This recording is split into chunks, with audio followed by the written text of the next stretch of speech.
Alors, bon dimanche matin, chers frères et sœurs. C'est vraiment une joie d'être de retour parmi vous aujourd'hui. Ça va être aussi un premier test pour moi là, de me tenir debout pendant quasiment 1 heure de temps. J'ai pas fait ça depuis un bout de temps. Mais le Seigneur est bon. Merci pour vos prières aussi, pour ceux qui savent que je suis blessé au dos présentement. Mais ça va beaucoup mieux. Et je devrais être en mesure de passer au travers ça ce matin. On est rendu à la deuxième partie sur la généalogie de Jésus-Christ. Alors, c'est une série où on va voir les 17 premiers versets de l'Évangile de Matthieu. Et ce matin, bien, on va voir la deuxième partie du verset 1. Dans la partie 1, on avait vu seulement la moitié de Matthieu 1:1. Et on va faire une brève révision. Je vous avais parlé que l'Évangile de Matthieu a une saveur très juive, que Matthieu il a prêché premièrement aux Juifs. Il fait mention de certains usages juifs sans les expliquer. Il fait attention aussi à l'usage du nom de Dieu. C'est le seul qui emploie l'expression « le royaume des cieux » dans toute la Bible. Et il va remonter la généalogie de Jésus jusqu'à Abraham, le premier patriarche juif.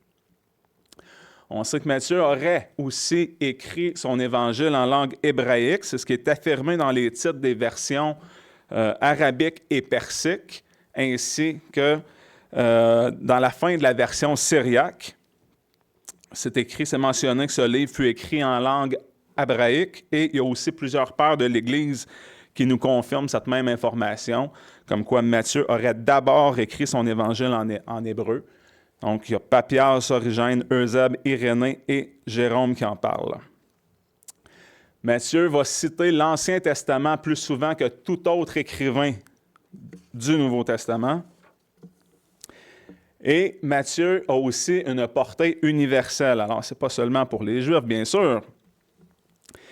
Matthieu va prendre le temps de traduire certaines expressions sémitiques, comme dans Matthieu 1:23, Emmanuel, qui signifie Dieu avec nous, ou dans Matthieu 27:46, le fameux Élie, Élie, lama sabachthani, Jésus qui s'exclame à la croix citant le psaume 22, qui veut dire mon Dieu, pourquoi m'as-tu abandonné? Dans cet évangile, on nous raconte aussi la visite des mages venus d'Orient. Et il annonce à plusieurs reprises que des gens de toutes les nations croiront en lui et qu'ils seront à la table dans le royaume des cieux avec Abraham, Isaac et Jacob. La conclusion de son évangile, c'est la grande commission où il enjoint les disciples d'aller évangéliser toutes les nations et de les baptiser, bien sûr, au nom du Père, du Fils et du Saint-Esprit. Alors, livre généalogique de Jésus-Christ, on avait vu cette portion, le Biblos Genesis Jesus Christos en grec. Donc, Biblos Genesis qui veut dire livre généalogique ou livre d'histoire. Jesus, qui est le nom de Jésus, qui signifie sauveur, qui est un nom donné par Dieu par l'entremise d'un ange. Et Christos, qui est l'équivalent du terme hébreu Mashiach, qui signifie oint, consacré.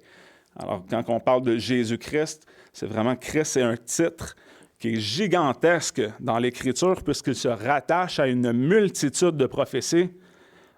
Et parfois, ces prophéties semblent n'avoir aucun lien, aucun rapport avec notre Seigneur, mais au final, elles trouvent leur accomplissement en la personne de Jésus. Voici une citation d'Augustin qui nous dit « Le Nouveau Testament est caché dans l'Ancien Testament et l'Ancien est révélé dans le Nouveau. » Parce que Jésus est vraiment partout dans l'Ancien Testament. Jésus nous mentionne que Moïse a écrit de lui, les prophètes ont écrit de lui, les psaumes parlent de lui. Et aussi, on avait vu la dernière fois que le campement d'Israël peut faire allusion à Jésus, soit par sa forme vue du ciel en croix, d'après la disposition ordonnée par Dieu de chaque tribu, mais aussi à cause du tabernacle, surtout qui est situé au centre du campement, où les sacrifices pour les péchés du peuple avaient lieu et où Dieu demeurait dans le lieu très saint. C'est Dieu qui tabernaquait parmi son peuple. Et on sait que Jésus est appelé Emmanuel. C'est Dieu parmi nous. Les trois offices de Jésus-Christ, c'est que Matthieu ne fait pas seulement affirmer que Jésus est le Christ, il le prouve tout au long de ses écrits. Jésus est le Christ parce qu'il est notre prophète, donc il est la parole de Dieu incarnée.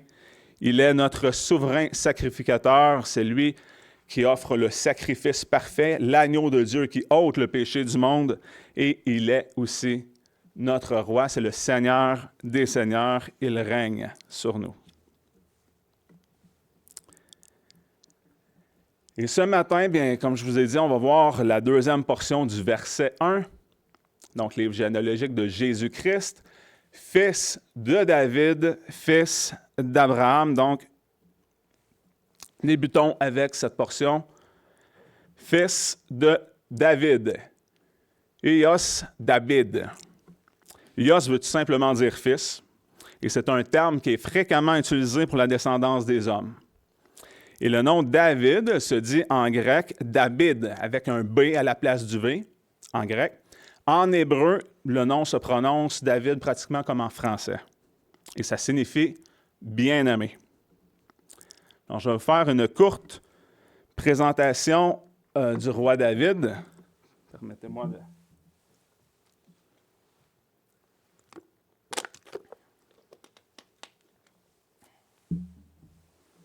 Ma bouche, ça sèche vite. Alors, il est le 8e et plus jeune fils d'Isaïe. Isaïe, c'est son père, qui est appelé Jessé dans le Nouveau Testament. Il porte le nom d'Isaïe dans l'Ancien, la même personne. David est né à Bethléem approximativement 1085 ans avant Jésus-Christ. Il fut un berger courageux, tuant le lion ou l'ours dans sa jeunesse pour protéger le troupeau. Il reçoit aussi l'onction sainte par le prophète Samuel pour succéder sur le trône d'Israël. Et après avoir reçu l'onction sainte, l'Écriture nous dit que David fut depuis ce jour saisi par l'Esprit de l'Éternel. Dans 1 Samuel 16-13, il est écrit « Alors Samuel prit la corne d'huile, éloigné au milieu de ses frères, et depuis ce jour-là, l'Esprit de l'Éternel saisit David. Puis Samuel se leva et s'en alla à Rama. » David est aussi bien connu pour avoir terrassé le géant philistin Goliath à l'aide d'une simple fronde et de 5 cailloux, sans aucune armure. Et bien sûr, je vais prendre le temps de vous raconter cette histoire épique de David contre Goliath. Goliath qui est un Philistin. Alors, pour expliquer l'origine des Philistins, bien, la Bible ne nous raconte pas grand-chose. On le sait d'après la Genèse, dans Genèse 10 et versets 13 et 14, que les Philistins sont des descendants de Mitsraïm. Mais on n'en connaît pas bien plus. Ce qu'on sait aussi, c'est qu'à cause de leur idolâtrie, Israël a été assujetti aux Philistins, surtout au temps des juges. Il y a eu quelques périodes de délivrance, bien sûr, on peut penser à Samson. Mais bien sûr, à cause de l'idolâtrie d'Israël, ils sont restés pendant un bout de temps sous la domination des Philistins. Et les Philistins sont connus, entre autres, aussi pour être ceux qui se sont emparés de l'arche de l'Alliance. Alors, ceux qui avaient tué Ophni et Phinehas, les deux fils d'Élie, le souverain sacrificateur, et ils avaient volé l'arche. Puis on sait qu'ils n'ont pas gardé l'arche très longtemps. Eux-mêmes sont allés redonner l'arche aux Israélites. Ils ont renvoyé l'arche à Kirjath-Jéarim parce que Dieu les avait frappés de plusieurs fléaux lorsqu'ils étaient en possession de l'arche de l'Alliance. Il y a la prière de Samuel qui va permettre, c'est 20 ans plus tard à Israël, de les vaincre sous l'intervention de l'Éternel. Puis on sait que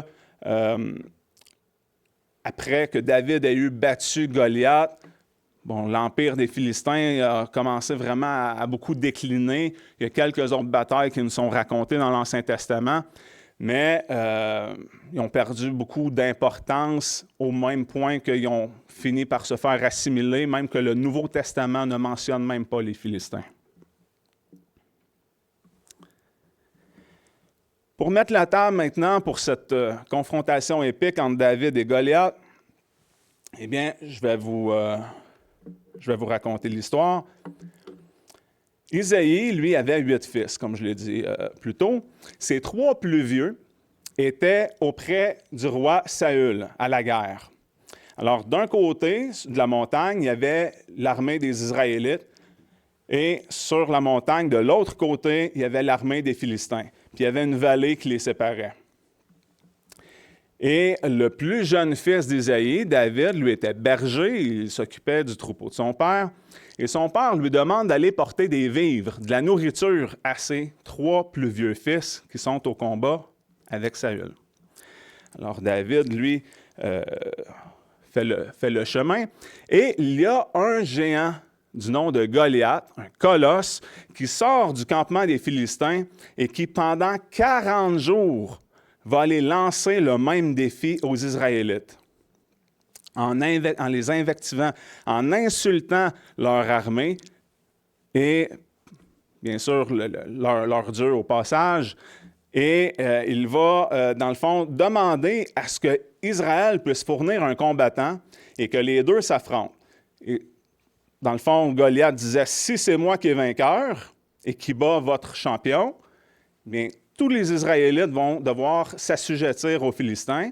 Et si c'est votre champion qui me bat et qui me tue, bien, tous les Philistins vont s'assujettir aux Israélites. C'était ça, le marché. Mais à la vue du géant Goliath, ça dit que l'armée israélienne avait peur, y compris le roi Saül, qui était lui-même réputé pour être de grande taille. C'était pas le plus petit. Mais tout le monde avait peur. Et là, au moment où David apporte les vivres pour ses frères, premièrement, ses 3 frères ne l'accueillent pas très bien. Ils présument tout de suite le mal en pensant que David lui dit « On connaît la malice de ton cœur, tu viens ici juste pour satisfaire ta curiosité. En d'autres mots, tu viens juste te rincer l'œil pour voir de la violence, voir la guerre. » Mais ce n'était pas du tout le cas. David faisait la commission, lui apportait la nourriture, mais il est témoin de ça, parce que comme à tous les jours, Goliath sort du camp et il lance encore son invitation. Puis en insultant l'armée du Dieu d'Israël. Et David, en entendant ça, il se dit, « Ben voyons donc, vous laissez faire ça, ça n'a pas de bon sens. » Et là, il se dit, « Qui est cet incirconcis, ce Philistin, pour insulter l'armée du Dieu vivant? » Alors, David fait beaucoup de bruit avec ça. Ça en vient jusqu'aux oreilles du roi Saül. Et David se présente au roi pour dire, « Bien, je vais y aller, moi, le combattre. » La réaction de Saül, immédiate, n'a pas été de dire, « Merci Seigneur, enfin un homme courageux. » Il voit le jeune berger David et il se dit, « Ben voyons donc. Tu es juste un jeune homme, puis lui, c'est un homme de guerre, d'expérience. Depuis sa jeunesse, c'est un grand soldat. En bon québécois, tu n'es juste pas de taille. Tu vas te faire détruire. » Mais David lui répond, « Je suis un berger, là. Attention. Quand il y a un ours ou un lion qui vient attaquer le troupeau, je ne laisse pas une seule brebis se faire dévorer. Alors, si Dieu m'a délivré de la griffe du lion ou de la patte de l'ours, l'Éternel va aussi me délivrer contre ce Philistin. » Et devant la grande confiance de David, Saül va acquiescer et il va faire revêtir David de son armure. Je vous rappelle que Saül était d'une bonne stature, il était grand. Et là, David est revêtu de toute l'armure du roi Saül, puis il n'est pas à l'aise avec ça, bien sûr. Alors, il va demander de pouvoir aller au combat en retirant toute l'armure du roi Saül et il va tout simplement se présenter avec son bâton de berger, avec sa fronde et avec 5 cailloux polis qu'il est allé ramasser dans le torrent. Pour David, il y avait cette confiance-là que c'était l'Éternel qui était pour combattre pour lui. Juste pour qu'on voit un peu le contraste, laissez-moi vous présenter Goliath. Il mesurait 6 coudées et 1 palme, un empan de haut. Alors ça serait 11 pieds et 4 pouces selon l'évêque Cumberland qui a écrit of Scripture Weights and Measures. Puisqu'une coudée devait mesurer 21 pouces selon ses recherches et une palme mesurait la moitié d'une coudée. Par contre, il y a la Septante qui établit Goliath à seulement 4 coudées et 1 palme, et il y a l'historien juif Flavius Joseph qui rapporte que Goliath mesurait 8 pieds. Bon, peu importe, là, on va se le dire, c'était un colosse, tout un géant.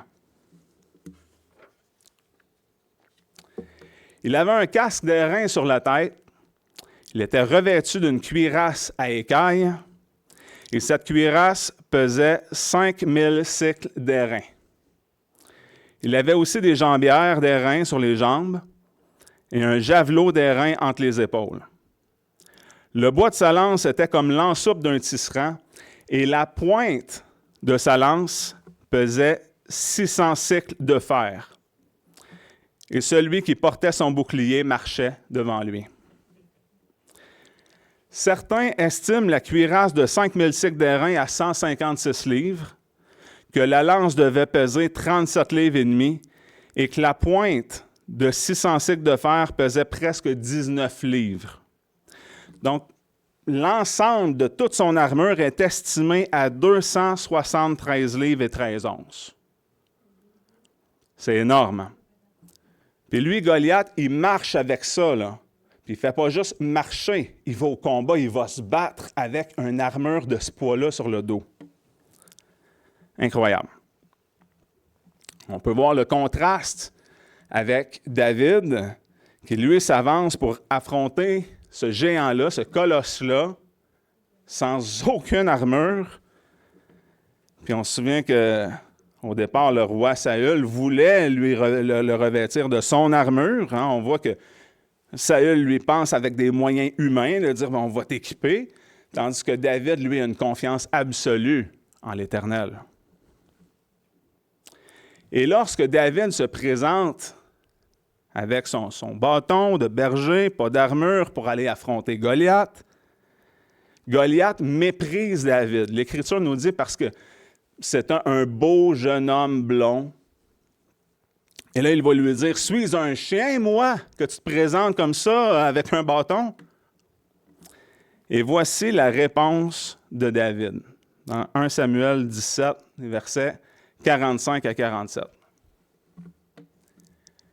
Et David répondit aux Philistins, « Tu viens contre moi avec l'épée, la lance et le javelot. Mais moi, je viens contre toi au nom de l'Éternel des armées, du Dieu des armées d'Israël que tu as insulté. Aujourd'hui, l'Éternel te livrera entre mes mains. Je te tuerai, je t'ôterai la tête, et je donnerai aujourd'hui les cadavres du camp des Philistins aux oiseaux des cieux et aux animaux de la terre. Et toute la terre saura qu'Israël a un Dieu. Et toute cette assemblée saura que l'Éternel ne délivre point par l'épée, ni par la lance, car la bataille est à l'Éternel qui vous livrera entre nos mains. »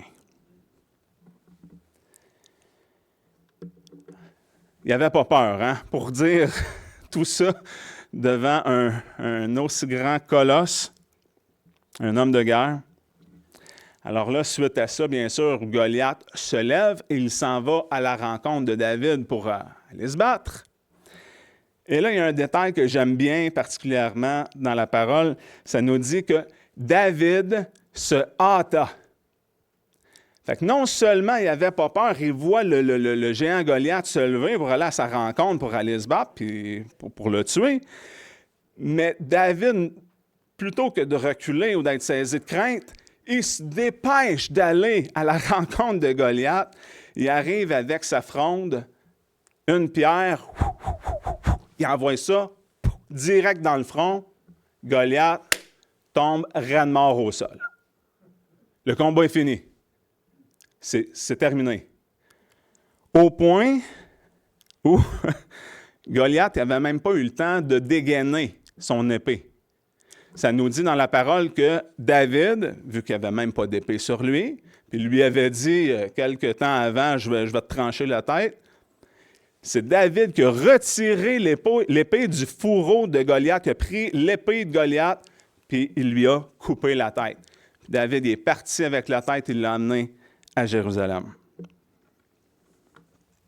Alors, en voyant ça, bien sûr, le roi Saül va garder David avec lui. Il dirait, tu ne retourneras pas paître les brebis. D'ailleurs, David avait déjà confié le troupeau à un autre gardien pour aller faire sa commission. Mais David ne rentrera pas pour aller continuer sa job de berger. Saül va l'établir sur des gens de guerre. Il intègre l'armée du roi. Et très rapidement, la notoriété de David va grimper. On entend les femmes chanter et danser en criant « Saül a frappé ses 1000, mais David, c'est 10 000. » Alors, en entendant ça, bien sûr, le roi Saül, ça ne lui a pas plu. Et c'est à partir de ce moment-là qu'il a commencé à regarder David d'un mauvais œil. Et après, bien sûr, de multiples périples, après avoir été pourchassé par le roi Saül qui était jaloux de lui, après s'être réfugié et caché, David sera reconnu roi par la tribu de Juda à l'âge de 30 ans suite à la mort du roi Saül. Puis, il va devenir roi de tout Israël, parce qu'on sait qu'il y a le royaume du nord qui est Israël, il y a le royaume du sud qui est Juda, mais les deux royaumes vont être réunis lorsque David va avoir l'âge d'environ 38 ans. Fait qu'il devient le premier à prendre entièrement possession de Jérusalem en détrônant les Jébusiens. David va aussi projeter de construire une maison à Dieu, mais c'est son fils Salomon qui lui bâtit le temple. Et c'est dans cette foulée que l'Éternel prononce l'oracle reliant la postérité de David jusqu'au Christ. 2 Samuel 7, les versets 12 à 16. « Quand tes jours seront accomplis et que tu seras couché avec tes pères, j'élèverai ta postérité après toi, celui qui sera sorti de tes entrailles, et j'affermirai son règne. Ce sera lui qui bâtira une maison à mon nom, et j'affirmerai pour toujours le trône de son royaume.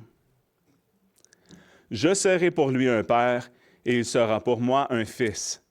S'il fait le mal, je le châtirai avec la verge des hommes et avec les coups des enfants des hommes. Mais ma grâce ne se retirera point de lui, comme je l'ai retiré de Saül, que j'ai rejeté devant toi. Ta maison et ton règne seront pour toujours assurés, ton trône sera pour toujours affermi. »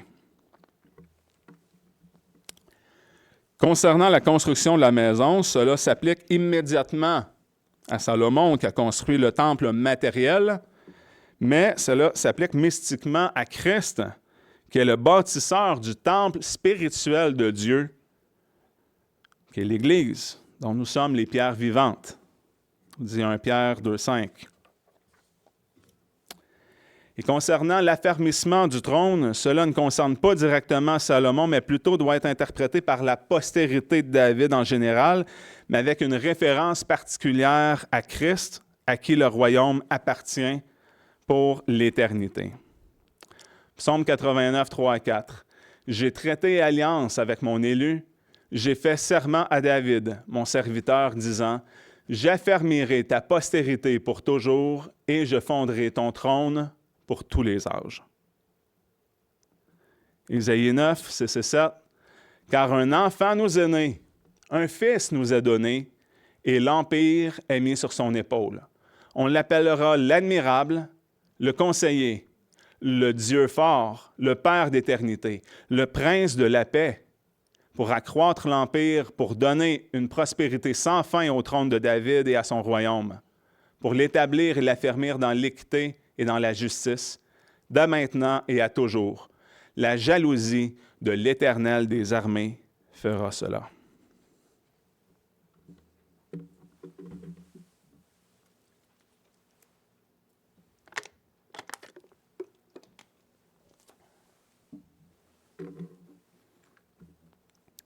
Alors, bien sûr, Jésus est roi. Zacharie 9,9, on voit cette prophétie. « Réjouis-toi avec transport, fille de Sion. Jette des cris de joie, fille de Jérusalem. Voici ton roi vient à toi. Il est juste et vainqueur, humble et monté sur un âne, sur le poulain d'une ânesse. » Et on voit l'accomplissement de cette prophétie dans Matthieu au chapitre 21, les versets 1 à 11. Comme ils approchaient de Jérusalem et qu'ils étaient déjà à Bethphagée, près du mont des Oliviers, Jésus envoya 2 disciples leur disant, « Allez à la bourgade qui est devant vous. Vous y trouverez aussitôt une ânesse attachée et un ânon avec elle. Détachez-les et amenez-les-moi. Et si quelqu'un vous dit quelque chose, vous direz que le Seigneur en a besoin. Et aussitôt il les enverra. Or tout ceci arriva afin que ces paroles du prophète fussent accomplies. Dites à la fille de Sion, voici ton roi qui vient à toi, débonnaire et monté sur un âne, sur le poulain de celle qui porte le joug. » Les disciples s'en allèrent donc et firent comme Jésus leur avait ordonné. Et ils amenèrent l'ânesse et l'ânon, et ayant mis leurs vêtements dessus, ils l'y firent asseoir. Alors des gens en grand nombre étendaient leurs vêtements par le chemin, et d'autres coupaient des branches d'arbres et les étendaient sur la route. Et la multitude qui allait devant et celle qui suivait criaient en disant, « Hosanna au fils de David, béni soit celui qui vient au nom du Seigneur, Hosanna dans les lieux très hauts. » Et quand il fut entré à Jérusalem, toute la ville fut émue, et on disait, « Qui est celui-ci? » Et le peuple disait, « C'est Jésus, le prophète de Nazareth de Galilée. » Alors, cette expression « fille de Sion », on peut la retrouver aussi dans Ésaïe 62, 11. Dans l'Ancien Testament, Sion peut désigner la montagne sur laquelle le temple était construit, et parfois, ça désigne aussi Jérusalem tout entier, et parfois aussi le peuple élu de Dieu. Dans Zacharie 9, le versets 9 et 10 vont démontrer l'esprit pacifique du règne et l'universalité du règne de Jésus. On peut lire dans Zacharie 9, 10, le verset suivant après la prophétie, « Je détruirai les chars d'Éphraïm et les chevaux de Jérusalem, et les arcs de guerre seront anéantis. Il annoncera la paix aux nations et il dominera d'une mer à l'autre, depuis le fleuve jusqu'aux extrémités de la terre. » Alors, un règne global. Le psaume 47, 2 affirme que Dieu est roi de toute la terre. Zacharie 14, 9 parle d'un règne visible futur. Et Jésus mentionne que son royaume n'est pas de ce monde, puisque son royaume est spirituel. Il ne s'avancera pas par la force, par des armes charnelles. Son évangile sera prêché dans le monde et reçu parmi les païens, parmi toutes les nations. Jean 18, versets 33 à 37. Alors Pilate rentra dans le prétoire, et ayant fait venir Jésus, il lui dit, « Es-tu le roi des Juifs? » Jésus répondit, « Dis-tu cela de ton propre mouvement, ou d'autres te l'ont dit de moi? » Pilate lui répondit, « Suis-je juif, moi? Ta nation et les principaux sacrificateurs t'ont livré à moi. Qu'as-tu fait? » Jésus répondit, « Mon royaume n'est pas de ce monde. Si mon royaume était de ce monde, mes serviteurs combattraient, afin que je ne fusse pas livré aux Juifs. Mais maintenant, mon royaume n'est pas d'ici-bas. » Alors Pilate lui dit, « Tu es donc roi? » Jésus répondit, « Tu le dis, je suis roi. Je suis né pour cela, et je suis venu dans le monde pour rendre témoignage à la vérité. Quiconque est de la vérité, écoute ma voix. » Alors, Christ rejette ici un royaume mondain et charnel, mais affirme ici un royaume spirituel dont il est déjà le roi. Jésus est prophète, il rend témoignage de la vérité. Jésus est souverain sacrificateur, il s'offre lui-même en sacrifice pour expier nos péchés. Et Jésus est le roi des rois. Il est à noter que Jésus ne dit pas que son royaume n'est pas dans le monde, mais plutôt qu'il n'est pas de ce monde. C'est la même chose avec nous. Nous vivons dans le monde présent, mais nous ne faisons pas partie de ce monde.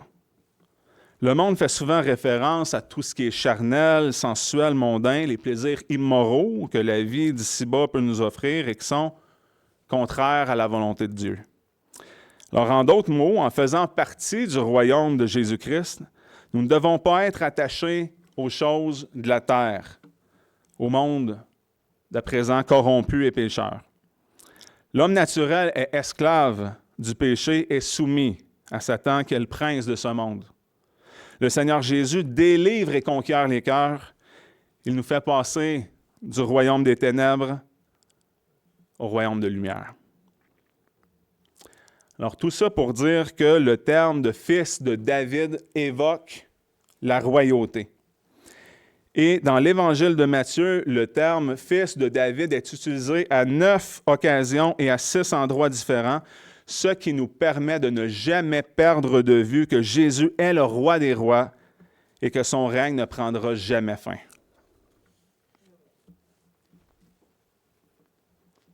Poursuivons maintenant avec « fils d'Abraham ». Huios Abraham. Le nom Abraham en grec est très proche de l'hébreu, qui lui aussi se prononce comme en français et signifie « père d'une multitude ». Permettez-moi de vous faire une courte présentation d'Abraham. C'est le premier patriarche de la nation juive. Il était autrefois appelé Abram. Abram qui signifie « père élevé ». Il va recevoir la promesse du pays de Canaan à l'âge de 75 ans.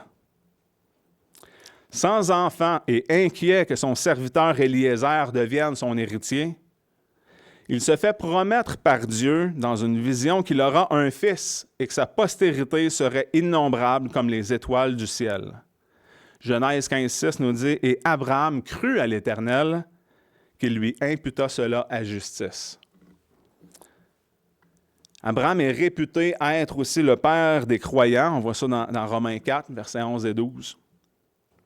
Et voyant qu'elle était stérile, la femme d'Abraham, Saraï, a prié son mari d'aller vers sa servante Agar, l'Égyptienne, afin qu'elle ait des enfants à travers elle. Alors, sa servante, Agar, va lui enfanter un fils nommé Ismaël, alors qu'Abraham est âgé de 86 ans. Et c'est seulement à l'âge de 99 ans que l'Éternel lui apparaît pour établir son alliance. C'est-à-dire que Dieu va instaurer la circoncision comme signe d'alliance. Dieu va changer le nom d'Abraham pour Abraham, qui signifie père d'une multitude. Dieu va aussi changer le nom de sa femme Saraï pour Sarah, qui signifie princesse.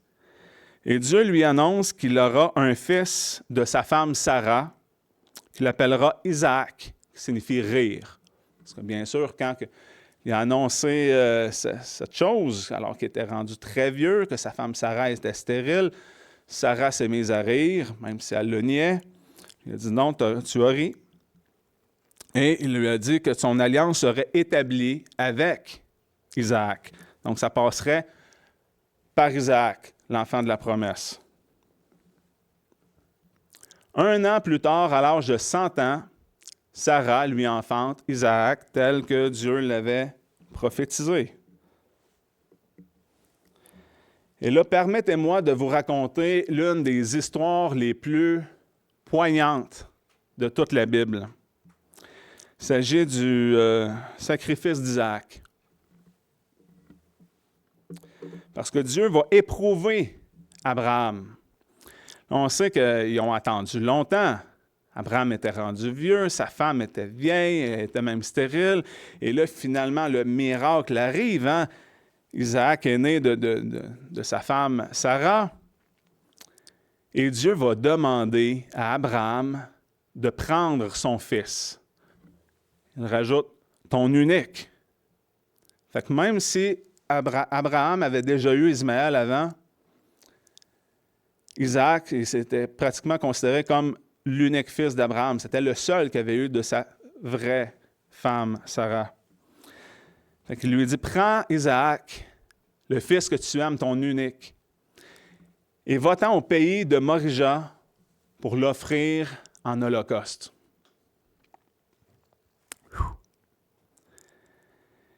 Et si Abraham avait argumenté avec Dieu au moment de détruire Sodome et Gomorrhe, on se souvient peut-être de cet épisode-là, où est-ce qu'il disait tout le temps, non, mais s'il y a tant de justes dans la ville, tout ça, eh bien là, Isaac n'argumente aucunement, il obéit, il va prendre un âne avec lui, 2 serviteurs, et là, il part avec son fils, puis se dirige, tel que l'Éternel lui a demandé, vers le pays de Morija. Fait qu'ils font un trajet de 3 jours. Ils vont charger le bois, tout ce qu'il fallait. Puis une fois arrivés, ils demandent aux serviteurs, restez ici avec l'âne. Moi, je vais partir avec mon fils. On va aller là, sur la montagne que Dieu nous demande. On va aller adorer Dieu, puis on va revenir. Et là, Abraham prend le bois, il le place sur Isaac, qui porte lui-même le bois. Puis ils s'en vont et Isaac réalise quelque chose en chemin. Il dit, voici le feu et le bois, mais où est l'agneau pour l'Holocauste? Isaac réalise qu'il manque quelque chose. Et ça a dû déchirer le cœur d'un père d'entendre ça, là. Et Abraham va lui répondre, Dieu pourvoira pour l'Holocauste. Une fois arrivé, bâtit l'autel, place le bois, il place son fils qu'il aime, Isaac. Il prend un couteau et il s'apprête à égorger Isaac. Mais à cet instant, Dieu intervient. Un ange du ciel lui crie, « Ne porte pas la main sur ton enfant. J'ai vu que tu crains Dieu et tu n'auras pas à aller jusqu'au bout et à le sacrifier. » Quel soulagement. Abraham lève les yeux et qu'est-ce qu'il voit? Un bélier qui a pris les cornes dans le buisson. Alors, ils vont saisir le bélier puis ils vont offrir le bélier en sacrifice à la place d'Isaac. Et Abraham a nommé ce lieu-là Jéhovah-Jiré, qui signifie l'Éternel y pourvoira. C'est pourquoi ce dicton a eu lieu ensuite. Sur la montagne de l'Éternel, Dieu y pourvoira. Là, on peut dire, quelle belle histoire, mais ce n'est pas la fin de l'histoire, parce que quelques millénaires plus tard, plusieurs siècles plus tard, c'est Dieu, le Père lui-même, qui a vraiment donné son unique Fils en sacrifice. Et cette fois-ci, il n'y a pas eu un ange du ciel qui est intervenu pour le délivrer.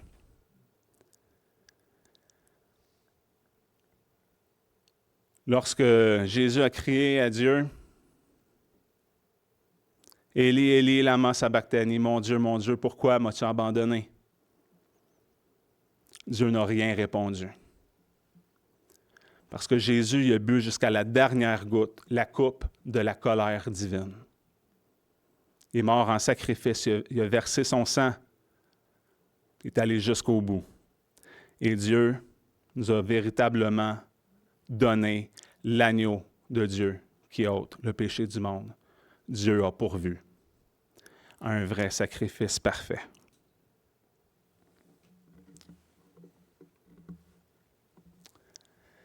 Jésus a la postérité promise à Abraham. Dans Genèse 22, versets 17 et 18, il est écrit « Je te bénirai certainement, et je multiplierai ta postérité comme les étoiles des cieux, et comme le sable qui est sur le bord de la mer. Et ta postérité possédera la porte de ses ennemis. Et toutes les nations de la terre seront bénies en ta postérité, parce que tu as obéi à ma voix. » Galates 3,16 nous dit, « Or les promesses ont été faites à Abraham et à sa postérité. Il n'est pas dit « et à ses postérités » comme s'il s'agissait de plusieurs, mais comme d'une seule, « et à ta postérité qui est Christ. » Prenons le temps de regarder cet exemple en lien avec cette postérité promise qui est Christ. C'est dans Osée 11:1. Quand Israël était jeune, je l'aimais et j'appelais mon fils hors d'Égypte. Alors, quand on pense à cette prophétie, on pense automatiquement à quoi? À la délivrance du peuple hébreu qui fut sous l'esclavage en Égypte pendant 430 ans avant d'être délivré par la puissante main de Dieu, sous la guidance de Moïse. On se souvient les 10 plaies d'Égypte. Dieu avait manifesté sa puissance, puis avait finalement délivré son peuple. Alors, les Israélites avaient été délivrés de leur esclavage en Égypte. Mais regardez bien ça dans Matthieu 2, versets 13 à 15. Après qu'ils furent partis, un ange du Seigneur apparut en songe à Joseph et lui dit, « Lève-toi, prends le petit enfant et sa mère et t'enfuis en Égypte, et te tiens là jusqu'à ce que je te le dise, car Hérode cherchera le petit enfant pour le faire mourir. » Joseph s'étant levé, prit de nuit le petit enfant et sa mère et se retira en Égypte. Et il y demeura jusqu'à la mort d'Hérode. C'est ainsi que s'accomplit ce que le Seigneur avait dit par le prophète en ces termes, « J'ai appelé mon fils hors d'Égypte. » Il est clair que Jésus-Christ est la postérité de la femme annoncée par Dieu dans Genèse 3,15, qu'on appelle le proto-évangile, et que c'est lui qui écrase la tête du serpent ancien, qui est le diable, Satan. Jésus est le vrai Israël que Dieu appelle son fils, qu'il a mené hors d'Égypte. Et par extension, l'Église est le véritable Israël spirituel, puisque nous sommes unis au Christ étant son corps. Colossiens 1, 24, et dans Éphésiens 1, 22 et 23, Éphésiens 5, 23 aussi. Donc, on voit ici, il y a un renversement. L'Égypte qui persécutait Israël autrefois devient maintenant l'endroit de refuge, tandis que Jérusalem, la ville sainte, est appelée spirituellement Sodome et Égypte dans l'Apocalypse 11.8, mentionnant que c'est là où notre Seigneur a été crucifié. Jésus est notre Seigneur et notre Sauveur. On a vu le titre, le fils de David, qui indique la royauté de Jésus, tout comme David, qui était berger, qui triompha de Goliath, Jésus, notre berger, a triomphé de la mort. Après être mort, 3 jours plus tard, il est ressuscité comme il l'avait annoncé. La mort ne pouvait pas le garder parce que Jésus était sans péché, le Fils de Dieu. Et comme David qui devint roi sur tout Israël, Jésus, notre roi, règne sur son peuple. Il doit régner sur nous et il règne sur nous. Puis on peut voir le parallèle entre les fonctions de berger et de roi. Ça fait un peu la même chose. On peut dire le berger, sa responsabilité, c'est de prendre soin d'un troupeau, de diriger les brebis et de les défendre. S'il y a des loups, on parlait tantôt du lion, de l'ours, ça, c'est de défendre les brebis. Le roi, c'est la même chose. Il doit régner, c'est-à-dire qu'il doit diriger le peuple et il doit aussi défendre contre ses ennemis. Et pour nous, bien, on doit tout miser sur Jésus-Christ, qui est notre seul espoir. Comme Israël n'avait d'autre choix de miser entièrement sur David contre Goliath.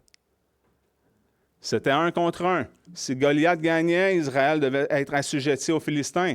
Si c'était David qui gagnait, c'était les Philistins qui s'assujettissaient à Israël.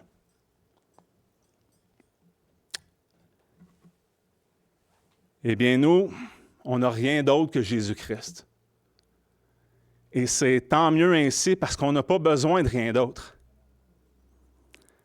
Jésus a tout accompli, on a tout en lui, puis on n'a pas besoin de rien rajouter et on ne doit certainement rien enlever à ce qu'il a accompli. L'autre titre, Fils d'Abraham, nous rappelle la promesse d'un sauveur. Dans Hébreux 11, versets 17 à 19, il est écrit « Par la foi, Abraham offrit Isaac lorsqu'il fut éprouvé, et que celui-ci avait reçu les promesses, offrit son unique, dont il avait été dit, c'est en Isaac que ta postérité sera appelée. Ayant pensé en lui-même que Dieu pouvait même le ressusciter des morts, aussi le recouvra-t-il par une sorte de résurrection? Alors, une petite question pour le questionnaire des enfants ici, qu'on peut trouver la réponse. On voit que Abraham avait une telle confiance en Dieu, en ses promesses. Il disait, bien là, s'il m'a dit que j'aurais une postérité innombrable comme les étoiles du ciel et que c'est par cet enfant-là que ça va passer, que la lignée va se poursuivre, bien Abraham se disait, il va le ressusciter des morts. Donc, c'est la raison pour laquelle il ne voulait pas refuser le sacrifice. Il avait une confiance absolue en Dieu, en ses promesses. On peut voir quelques similitudes entre Isaac et Jésus. Les deux sont appelés dans l'Écriture fils uniques. C'est que Jésus est le fils unique de Dieu. Les deux ont été longtemps attendus. Dans le cas d'Isaac, bien sûr, Sarah était stérile, était très vieille, Abraham était avancé en âge. Et dans le cas de Jésus, bien, il a été longtemps prophétisé dans l'Ancien Testament. Le Messie était attendu. Les deux sont venus d'une naissance miraculeuse. Bien sûr, c'est un miracle qu'une femme stérile et aussi vieille que Sarah ait pu donner naissance. Et on sait, dans le cas de Jésus, bien, il est né d'une vierge, la Vierge Marie. Les deux ont emporté le bois sur lequel ils devaient être tués. On se souvient qu'Isaac a porté le bois vers l'autel et Jésus a transporté sa croix. On sait que, bien, à un certain moment, il y a Simon de Cyrène qui l'a aidé, mais Jean 19, 17 nous dit que Jésus a porté lui-même sa croix. Et les deux furent offerts en sacrifice sur un mont. Alors, le mont de Morija dans le cas d'Isaac, et bien sûr, Jésus a été offert à Golgotha, le lieu du crâne. Mais contrairement à Isaac, Dieu y est allé jusqu'au bout en sacrifiant Jésus. Aucun ange n'est venu l'arrêter. Et Jésus est véritablement ressuscité. Oui, amen. Donc, Matthieu 1:1, livre généalogique de Jésus-Christ, fils de David, fils d'Abraham. Je conclurai ainsi. Un Seigneur nous est né, un Sauveur nous est donné. Alors, Dieu soit loué, puis je vous remercie grandement pour votre attention. Soyez bénis.